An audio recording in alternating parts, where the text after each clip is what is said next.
അൽഹംദുലില്ലാഹി വസ്സലാത്തു വസ്സലാമു അലാ റസൂലില്ലാഹി വഅലാ ആലിഹി വസഹ്ബിഹി അൽ ഫായിസീന ബില്ലാഹി അമ്മാ ബഅദ്.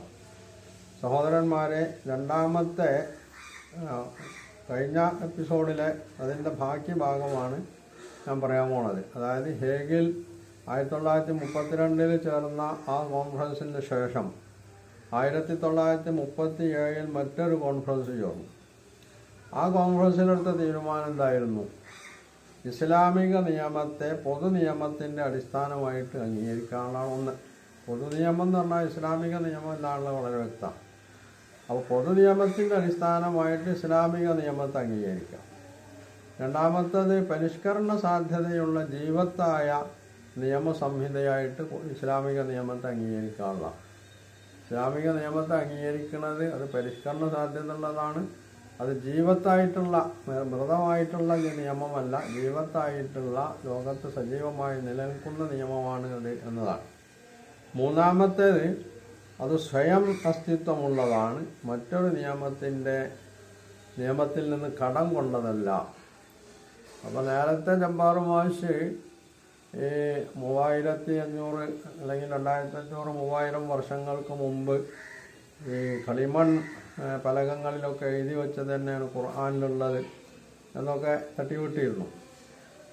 അപ്പോൾ അതിൽ നിന്ന് വ്യത്യസ്തമായിട്ട് പാശ്ചാത്യ ലോകത്ത് നിയമവിദഗ്ധന്മാരായിട്ടുള്ള ആളുകൾ പറയുന്നത് ഖുർആൻ അങ്ങനൊന്നുമല്ല. ഖുർആനിന് അത് സ്വയം തന്നെയുള്ള നിയമമാണ്. ഖുർആനിൻ്റെ നിയമം അത് മറ്റൊന്നിൽ നിന്ന് കടം കൊണ്ടിട്ടുള്ളതല്ല എന്നുള്ളതാണ്.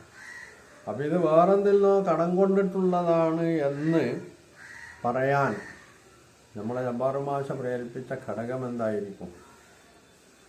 അപ്പോൾ നിഷ്പക്ഷമായി കാര്യങ്ങൾ മനസ്സിലാക്കുകയോ സമൂഹത്തിൻ്റെ മുമ്പിൽ നിഷ്പക്ഷമായിട്ട് അത് അവതരിപ്പിക്കുകയോ ചെയ്യുന്നതിന് പകരം തങ്ങളെന്താണോ വിശ്വസിച്ച് അല്ലെങ്കിൽ അംഗീകരിച്ച് പോന്നിട്ടുള്ളത്, തങ്ങളുടെ ബുദ്ധിയിൽ എന്താണോ ഉദിക്കുന്നത്, അത് ശരിയാവട്ടെ തെറ്റാവട്ടെ അത് ജനങ്ങളിൽ പ്രചരിപ്പിക്കുകയും എന്നിട്ട് ഇസ്ലാമിനെ താറഴിച്ച് കാണിക്കുകയും ചെയ്യാം എന്നുള്ള ഒരു തീരുമാനമാണ് അദ്ദേഹത്തെ പോലുള്ള ആളുകളിൽ നിന്നുണ്ടാകുന്നതെന്ന് വളരെ വ്യക്തമാണ്.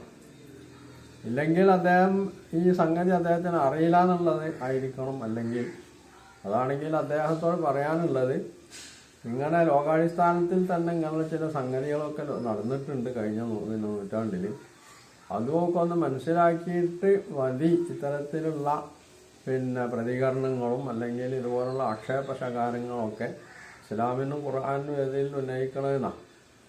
ഇല്ലെങ്കിൽ കുറച്ച് ആളുകളെ കയ്യടിക്കാൻ വേണ്ടി കിട്ടിയാൽ പോലും മറ്റ് നിഷ്പക്ഷരായിട്ടുള്ള ആളുകളുടെ മുമ്പിൽ ഇത്തരം ആളുകൾ അവഹേളിക്കപ്പെടുകയാണ് ചെയ്യുക, അവർ നിസ്സാരന്മാരായി പരിഗണിക്കപ്പെടുകയാണ് ചെയ്യുക എന്നുള്ളതെങ്കിലും നമ്മളെ ജബ്ബാർ മാഷ പോലുള്ള ആളുകൾ മനസ്സിലാക്കുന്നത് അവർക്ക് തന്നെ നല്ലതാണ്. അവരുടെ തന്നെ അഭിമാനവും മാന്യതയൊക്കെ സംരക്ഷിക്കാൻ വേണ്ടിയാണ് പറയുന്നത്. അല്ലാതെ നമ്മൾക്ക് അവരോട് പ്രത്യേകിച്ച് വിരോധം എന്നുള്ളതുകൊണ്ടല്ല. അവർ എന്ത് ആക്ഷേപങ്ങൾ, ശകാരങ്ങൾ, എന്ത് വിമർശനങ്ങൾ ഇസ്ലാമിൻ്റെ അതിൽ കൊണ്ടുവന്നാലും അതിനൊന്നും നിലനിൽപ്പില്ല. അതിനെല്ലാം വളരെ വേഗത്തിൽ നേരിടാവുന്നതേ ഉള്ളൂ എന്ന് അവർ മനസ്സിലാക്കുന്നത് നല്ലതാണ്. അതുകൊണ്ട് കുറച്ച് ഒരു വിവേകവും, മനുഷ്യന് വിവരം മാത്രം പോലെ വിവേകം ഉണ്ടാകണം, വിവേകത്തോടൊപ്പം വിവരം ഉണ്ടാകണം. ഇത് രണ്ടും കൂടി കൂടിച്ചേരുമ്പോഴാണ് ഒരു മനുഷ്യന് സമനില തെറ്റാതെ ഏത് കാര്യത്തെ സംബന്ധിച്ചും സംസാരിക്കാൻ കഴിയുള്ളൂ. ആ ഒരു സംഗതി കളഞ്ഞു പോയതാണ് യഥാർത്ഥത്തിൽ ജബ്ബാർ മാഷ പോലുള്ള ആളുകൾക്ക് പറ്റിയിട്ടുള്ള അബദ്ധം എന്നാണ് മനസ്സിലാക്കേണ്ടത്.